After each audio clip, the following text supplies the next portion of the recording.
Bonjour, bienvenue au Café de la Photo. Alors, est-ce que cette exposition sur Jacob Riis vous a plu? Très bien. Comme toujours, je suppose que vous voudriez voir notre exposition du jour? Très bien, parfait. L'exposition du jour est sur Susan Meiselas, une photojournaliste américaine née en 1948. Elle étudie à Woodmere avant d'obtenir un master en art à l'université de Harvard.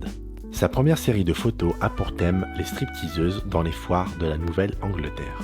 Malheureusement, aucun journal ne voudra publier ces photos et publiera ces clichés quelques années plus tard sous la forme d'un ouvrage en 1976 qui s'intitule Carnaval Strippers Striptease Foreign. La même année, elle rejoint l'agence de presse Magnum Photo, ce qui lui permet de se consacrer à 100% au photojournalisme et de lui laisser du temps pour développer ses projets personnels à côté. En 1978, elle commence à s'intéresser à la cause des sandinistes qui combattent le régime dictatorial au Nicaragua. Elle part donc pour le Nicaragua sans parler un mot d'espagnol. Pendant 6 semaines, elle parcourt le pays, documentant une nation caractérisée par une pauvreté extrême. Et lors de ce voyage, grâce à ses photos, elle deviendra connue pour sa lutte pour le respect des droits de l'homme en Amérique latine. En 1981, elle publie un ouvrage photographique appelé Nicaragua, qui sera l'un des premiers ouvrages de photographie de guerre en couleur. En 1997, elle réalise un travail de reconstitution d'images, de l'histoire et de l'identité du peuple kurde, et également en regroupant des coupures de presse et des témoignages. Tout cela donnera naissance au livre Kurdistan in the Shadow of History.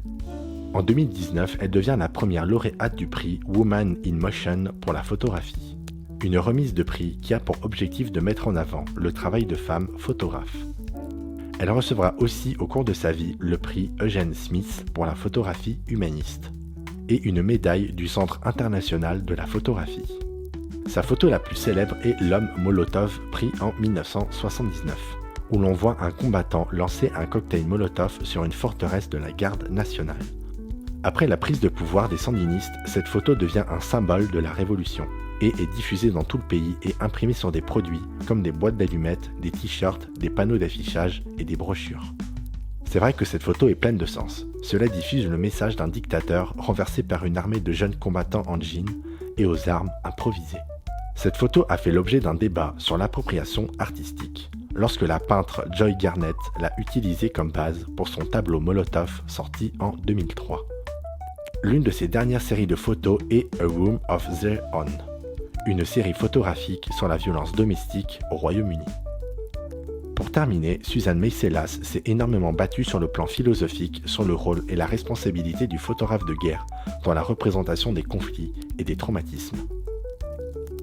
Voilà, c'est sur cette question philosophique sur le rôle des photographes de guerre que je vous laisse découvrir notre exposition sur Susan Meiselas, cette courageuse photographe qui a documenté la révolution des sandinistes au Nicaragua. Pour ma part, je vous souhaite une bonne exposition, une bonne soirée et j'espère vous revoir bientôt au Café de la Photo.